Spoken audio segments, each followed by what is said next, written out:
ಪುನರ್ರಚನೆಯ ವೇಳೆ ಜಮೀರ್ ತಲೆದಂಡ ಆಗುತ್ತಾ ಎನ್ನುವಂತಹ ಪ್ರಶ್ನೆ ಎದುರಾಗಿದೆ.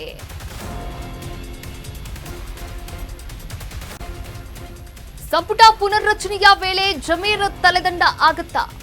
ದಾವಣಗೆರೆಯ ಆಂತರಿಕ ಸಮೀಕ್ಷೆಯ ವರದಿ ಹೈಕಮಾಂಡ್ ಅಂಗಳಕ್ಕೆ ತಲುಪಿದೆ.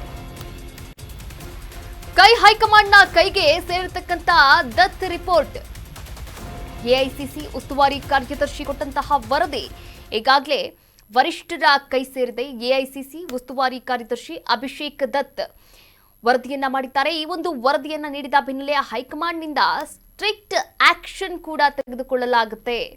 ನೋಡಿ, ಸಸ್ಪೆಂಡ್ಗೂ ಮುನ್ನವೇ ಅಬ್ದುಲ್ ಜಬ್ಬಾರ್ ರಾಜೀನಾಮೆಯನ್ನ ಕೂಡ ಕೊಟ್ಟಿದ್ದಾರೆ. ಅದರ ಜೊತೆಗೆ ರಾಜೀನಾಮೆ ನೀಡುವಂತೆ ಅಬ್ದುಲ್ ಜಬ್ಬಾರ್ಗೆ ತಾಕೀತನ್ನ ಕೂಡ ಮಾಡಲಾಗಿದೆಯಂತೆ. ಕೆಪಿಸಿಸಿ ಅಲ್ಪಸಂಖ್ಯಾತ ಘಟಕದ ಅಧ್ಯಕ್ಷ ಸ್ಥಾನಕ್ಕೆ ರಿಸೈನ್ ಕೂಡ ಮಾಡಿದ್ದಾರೆ ಅಬ್ದುಲ್ ಜಬ್ಬಾರ್. ಎಂಎಲ್ಸಿ ಸ್ಥಾನಕ್ಕೆ ರಾಜೀನಾಮೆಯನ್ನ ನೀಡಿದ್ದಾರೆ. ನಜೀರ್ ಅಹಮದ್ಗೂ ಕೂಡ ರಾಜೀನಾಮೆಯನ್ನ ನೀಡುವಂತೆ ತಾಕೀತು ಕೇಳಿ ಬಂದಿದೆ. ಹೀಗಾಗಿ ಸಿಎಂ ಸಿದ್ದರಾಮಯ್ಯ ರಾಜಕೀಯ ಕಾರ್ಯದರ್ಶಿ ಹುದ್ದೆಗೆ ರಾಜೀನಾಮೆಯನ್ನ ಕೂಡ ನೀಡ್ತಾರೆ ಎನ್ನುವಂತಹ ಮಾಹಿತಿ. ಸಿಎಂ ರಾಜಕೀಯ ಕಾರ್ಯದರ್ಶಿ ಹುದ್ದೆಗೆ ರಾಜೀನಾಮೆ ನೀಡುವಂತೆ ಸೂಚನೆಯನ್ನ ಕೂಡ ನೀಡಿದ್ದಾರೆ ಹೈಕಮಾಂಡ್ ಎನ್ನಲಾಗ್ತಾ ಇದೆ. ಈಗಾಗಲೇ ಸಂಪುಟ ಪುನರ್ರಚನೆ ಆಗಬೇಕು ಎನ್ನುವಂತಹ ಮಾತುಗಳು ಸಾಕಷ್ಟು ದಿನಗಳಿಂದ ಕೂಡ ಕೇಳಿ ಬರ್ತಾ ಇರುವಂಥದ್ದು. ಇದೇ ವಿಚಾರಕ್ಕೆ ಸಂಬಂಧಪಟ್ಟಂತೆ 35ರಿಂದ 40 ಜನ ಹಿರಿಯ ಶಾಸಕರು, ಕಾಂಗ್ರೆಸ್ನಲ್ಲಿರ್ತಕ್ಕಂಥ ಶಾಸಕರು ಯಾರ್ಯಾರಿದ್ದಾರೆ ಅದರಲ್ಲಿ ಹಿರಿಯ ಶಾಸಕರು ಇದ್ದಾರೆ, ಕಿರಿಯ ಶಾಸಕರು ಇದ್ದಾರೆ. ಅವರೆಲ್ಲರೂ ಕೂಡ ದೆಹಲಿಯ ದಂಡಯಾತ್ರೆಯನ್ನು ಮಾಡಬೇಕು ಎನ್ನುವಂತಹ ನಿರ್ಣಯವನ್ನು ಕೂಡ ತೆಗೆದುಕೊಂಡಿರುವಂಥದ್ದು. ಇದರ ನಡುವೆ ಜಮೀರ್ ಅಹಮದ್ ಅವರ ಒಂದು ತಲೆದಂಡ ಕೂಡ ಆಗಬಹುದು ಎನ್ನಲಾಗ್ತಾ ಇದೆ. ಈ ದಾವಣಗೆರೆಯ ದಕ್ಷಿಣ ಕ್ಷೇತ್ರ ಏನಿದೆ, ಹಾಗೆ ಬಾಗಲಕೋಟೆ ಕ್ಷೇತ್ರ ಏನಿದೆ, ಈ ಎರಡೂ ಕ್ಷೇತ್ರಗಳ ಬೈ ಎಲೆಕ್ಷನ್ನ ಒಂದು ವರದಿ ಬರಬೇಕು. ಈಗಾಗಲೇ ರಾಜೀನಾಮೆಯನ್ನ ನೀಡಿದ್ದಾರೆ.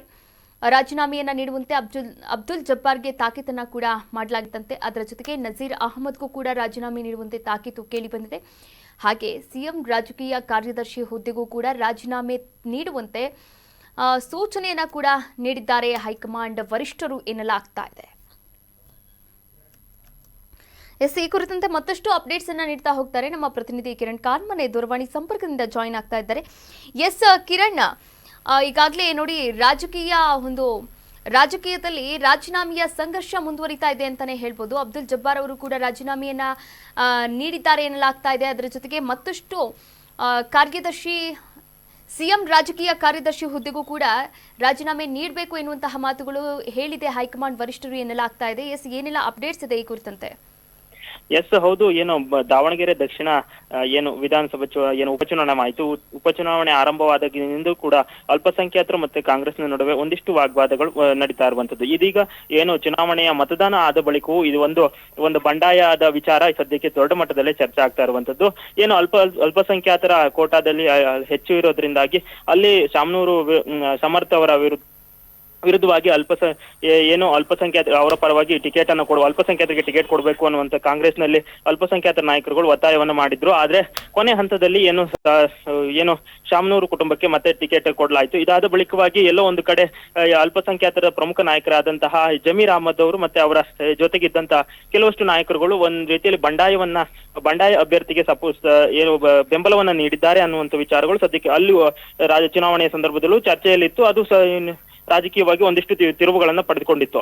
ಅದಾದ ಬಳಿಕವೂ ಕೂಡ ಜಮೀರ್ ಅಹಮದ್ ಸೇರಿ ಅಬ್ದುಲ್ ಜಬ್ಬಾರ್ ಮತ್ತೆ ಕೆಲ ನಾಯಕರುಗಳು ಕಾಂಗ್ರೆಸ್ ಅಭ್ಯರ್ಥಿ ಪರ ಪ್ರಚಾರವನ್ನ ಮಾಡದೆ ಬಂಡಾಯ ಅಭ್ಯರ್ಥಿಗೆ ಸಪೋರ್ಟ್ ಅನ್ನ ಮಾಡಿದ್ದಾರೆ ಅನ್ನುವಂಥದ್ದು ಕೂಡ ಸದ್ಯಕ್ಕೆ ಚರ್ಚೆಯಲ್ಲಿರುವಂತದ್ದು. ಇದೇ ಹಿನ್ನೆಲೆಯಲ್ಲಿ ಕಾಂಗ್ರೆಸ್ನ ಹೈಕಮಾಂಡ್ಗೂ ಈ ಒಂದು ವಿಚಾರವನ್ನ ರಿಜ್ವಾನ್ ಅರ್ಷದ್ ಸಲೀಂ ಅಹಮದ್ ಅವರ ತಂಡ ಈ ಒಂದು ವಿಚಾರವನ್ನ ಈಗಾಗಲೇ ವರದಿಯನ್ನ ಸಲ್ಲಿಸಿದ್ದಂಥದ್ದು.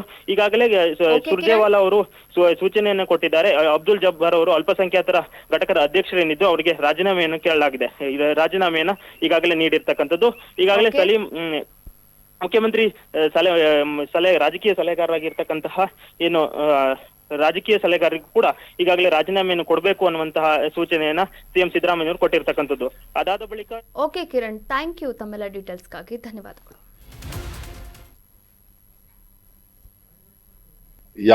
ಯಾವನೇ ಇರಲಿ, ಪಕ್ಷದ ವಿರುದ್ಧ ಯಾವುದೇ ಚಟುವಟಿಕೆಯಲ್ಲಿ ಭಾಗವಹಿಸಿದ್ರೆ ಅವನ ವಿರುದ್ಧ ಕ್ರಮ ತಗೊಳಕ್ಕೆ ಯಾವುದು ಹಿಂಜರ ಕ್ರಮನೇ ಇಲ್ಲ.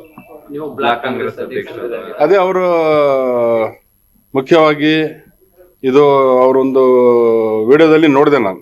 ನನಗೆ ಪಕ್ಷದವರು ಕರೆದಿಲ್ಲ, MP ಕರೆದಿಲ್ಲ, ಮಂತ್ರಿಗಳನ್ನು ಕರೆದಿಲ್ಲ, ಆಮೇಲೆ ಕ್ಯಾಂಡಿಡೇಟು ಬಂದು ನನಗೆ ಮಾತಾಡಿಸಿಲ್ಲ ಅಂತೇಳಿ. ಈ ಕಾಂಗ್ರೆಸ್ ಪಕ್ಷದ ಕೆಲಸ ಮನಿ ಕೆಲಸ ಅಲ್ಲ ಇದು. ಅವರು ಸುಮಾರು ವರ್ಷದಿಂದ ಪಕ್ಷ ನಿಷ್ಠೆಯಿಂದ ಕೆಲಸ ಮಾಡಿದವರು. ಅವರು ಮುಂದೆ ಬಂದು ಪಕ್ಷಕ್ಕೆ ಕೆಲಸ ಮಾಡಬೇಕಾಗಿತ್ತು. ವಿನಾಕಾರಣ ಅವರು ಯಾವುದೇ ಒಂದು ಸಭೆ ಸಮಾರಂಭಗಳಲ್ಲಿ ಭಾಗವಹಿಸಲಿಲ್ಲ. ಆಮೇಲೆ ಯಾರಿಗೂ ಕರೆಸಿ ಮತದಾನ ಮಾಡ್ರು ಅಂತೂ ಹೇಳಿಲ್ಲ. ಮನೆ ಪಕ್ಷ ಉಪಚುನಾವಣೆ ಅಂದಾಗ ಒಂದು ಸರ್ಕಾರದ ಒಂದು ಪ್ರತಿಷ್ಠೆಯ ವಿಷಯ ಇರ್ತೈತಿ. ಸರ್ಕಾರದ ಭಾಗವಾದವರು ಈಗ ಈಗಾಗಲೆಲ್ಲ ಸಲೀಂ ಅಹಮದ್ ಸಾಹೇಬರು ಹೇಳಿದ್ದಾರೆ, ರಿಜ್ವಾನ್ ಅವರು ಹೇಳಿದ್ದಾರೆ, ಉಬೈದುಲ್ಲಾ ಶರೀಫ್ ಅವರು ಹೇಳಿದ್ದಾರೆ, ಮತ್ತೆಲ್ಲ ನಾಯಕರು ಮಾತಾಡ್ತಾ ಇದ್ದಾರಲ್ಲ. ಯುವಕರಿಗೆ ಭಾಳಷ್ಟು ವಿಚಾರಗಳನ್ನು ತಲೆಯಲ್ಲಿ ತುಂಬಿ ಇದು ಮಾಡಿದರು. ನಾವೆಲ್ಲ ನಮ್ಮ ಕ್ಷೇತ್ರದ 100 ಬೂತ್ಗಳಿಗೆ ಒಂದೊಂದು ಬೂತಿಗೆ 2 ಹುಡುಗರು ಹಾಕಿದ್ವಿ. ನಾವು ಹಾಕಿ ಅವ್ರಿಗೆಲ್ಲ ನಾವು ಭಾಳ ಕನ್ವಿನ್ಸ್ ಮಾಡಿದ್ವಿ, ಇದಲ್ಲ ನೀವೇನಾದರೂ ಮಾಡೋದ್ರಿಂದ BJPಗೆ ಲಾಭ ಆಗ್ತೈತಿ, ಆಟೋಮೆಟಿಕ್ಲಿ ಕೋಮುವಾದಿ ಶಕ್ತಿಗಳಿಗೆ ಶಕ್ತಿ ಕೊಟ್ಟಂಗೆ ಆಗ್ತೈತಿ, ನೀವು ಐಡಿಯಾಲಜಿ ಒಂದು ಒಳ್ಳೆ ಐಡಿಯಾಲಜಿ ಇರೋಂಥ ಕಾಂಗ್ರೆಸ್ ಪಕ್ಷಕ್ಕೆ ನೀವು ಸಹಕಾರ ಮಾಡಬೇಕು. ಕರ್ನಾಟಕ ನ್ಯೂಸ್ ಬೀಟ್ ಫಾಲೋ ಮಾಡಿ, ಸಬ್ಸ್ಕ್ರೈಬ್ ಮಾಡಿ.